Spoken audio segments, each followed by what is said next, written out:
D'ici 20 ans, Fribourg pourrait voir naître son premier métro. C'est ce qu'a révélé hier soir la TSR.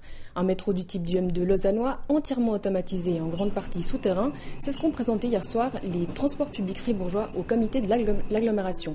La ligne relierait Belfaux à Marly en passant par Givisiez et Fribourg.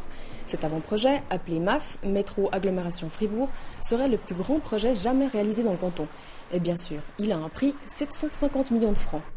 Benoît Pilaire, bonsoir. Bonsoir. Vous êtes le syndic d'Avry et membre du comité de l'agglomération fribourgeoise.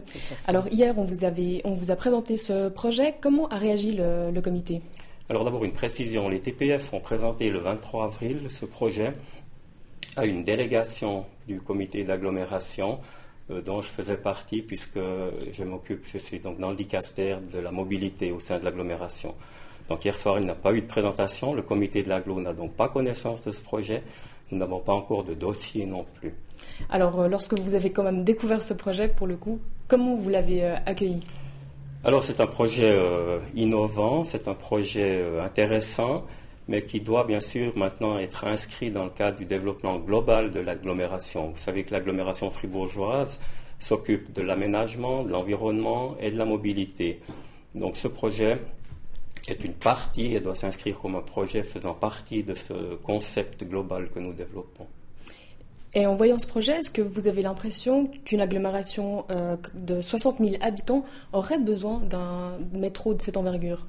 Alors encore une fois, je crois qu'il faut inscrire ce projet dans le développement global. L'agglomération de Fribourg croît à une grande vitesse, mais on ne peut pas isoler les transports des autres pôles de développement urbain.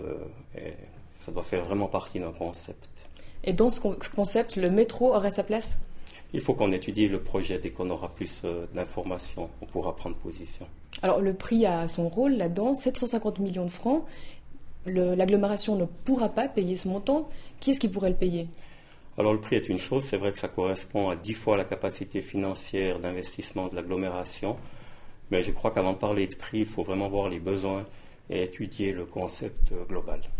Et en matière de financement, qui est-ce qui serait prévu pour le financer ?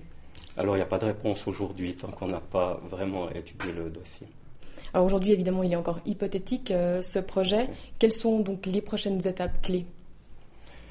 Alors, jusqu'en 2011, à la fin 2011, nous devons déposer un projet d'agglomération auprès de la Confédération. Et c'est là la prochaine étape. Et on inclura bien sûr ce projet et ces idées, disons, dans ce qu'on va déposer. Benoît Pilaire, merci. Bonsoir. Merci.